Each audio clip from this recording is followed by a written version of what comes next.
उदयपुर के चिंतन शिविर के बाद देश भर में कांग्रेस बड़े बदलाव की तैयारी में है, जिसमें संगठन स्तर पर एक व्यक्ति को एक पद देने का फार्मूला तैयार करने पर जोर दिया गया है।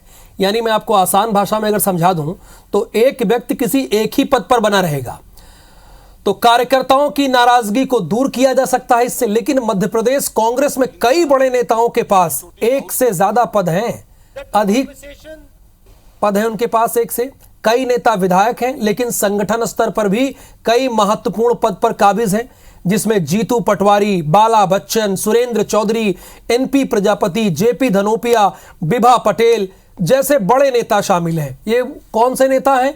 ये वो नेता हैं जो दो पदों पर हैं या इससे ज्यादा। हालांकि इस पर कांग्रेस के सीनियर एमएलए पीसी शर्मा का कहना है कि पार्टी ने 2024 के बाद बदलाव की शर्त रखी है, लेकिन अभी जो जैसा चल रहा है उसे यानी चलने देना चाहते हैं, जबकि बीजेपी ने इसी पर चुटकी ले ली है।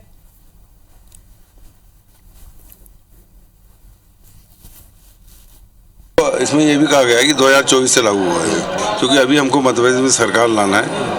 फिर 2024 में दिल्ली में कांग्रेस की भूमिका रहेगी, यूपीए की सरकार बनेगी।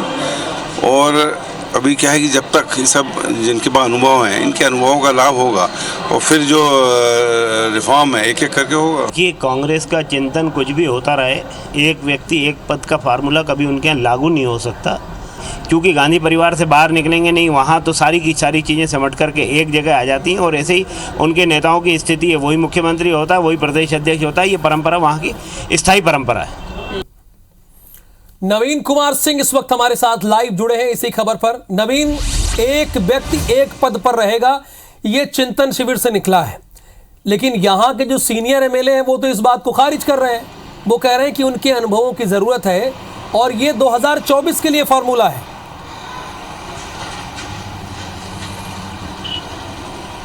देखिए, भले उदयपुर के चिंतन शिविर में ये फार्मूला निकला हो, लेकिन मध्य प्रदेश में इस फार्मूले की मांग पिछले 3-4 सालों से लगातार होती रही है।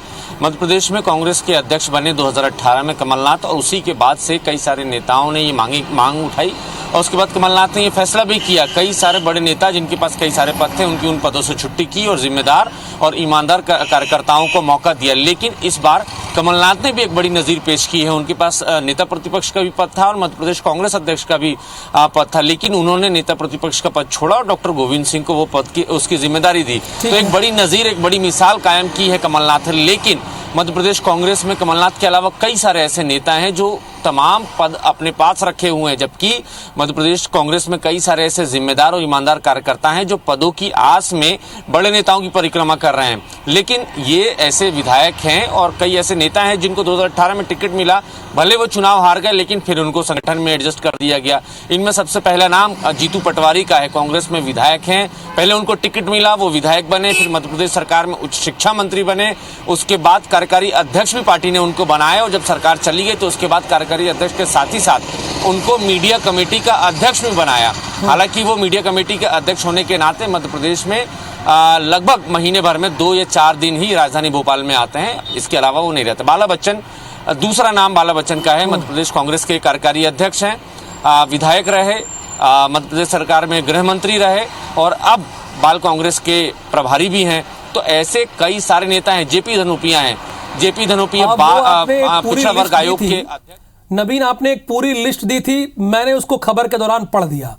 यानी आप ये बताइए ना कि 2023 में जो मध्य प्रदेश का चुनाव होने वाला है उसमें ये फॉर्मूला लागू नहीं होगा, जो उदयपुर चिंतन शिविर से निकला है ये मंत्र, उसमें लागू नहीं होने वाला है 23 में। देखिए, बिल्कुल चिंतन शिविर में ज़रूर ये फार्मूला निकला है और मध्य प्रदेश कांग्रेस के कई सारे जो कार्यकर्ता हैं जो पद की दावेदारी कर रहे थे, उनकी नज़र में ये फार्मूला मुकम्मल है। लेकिन कांग्रेस के कई सारे जो सीनियर नेता हैं या जिनके पास बहुत ज़्यादा पद रखे हुए हैं, वो ज़रूर ये कह रहे हैं कि उसमें एक शर्त का हवाला दे रहे हैं कि उदयपुर चिंतन शिविर में जो तय हुआ है वो 2024 के चुनाव के बाद के लिए तय हुआ, लिहाजा अभी फेरबदल मुमकिन नहीं है। लेकिन कमलनाथ लगातार सर्जरी कर रहे हैं। 2024 में लागू होगा लेकिन 23 में लागू नहीं होगा। बहुत शुक्रिया नवीन कुमार सिंह इस खबर को ब्रेक करने के लिए।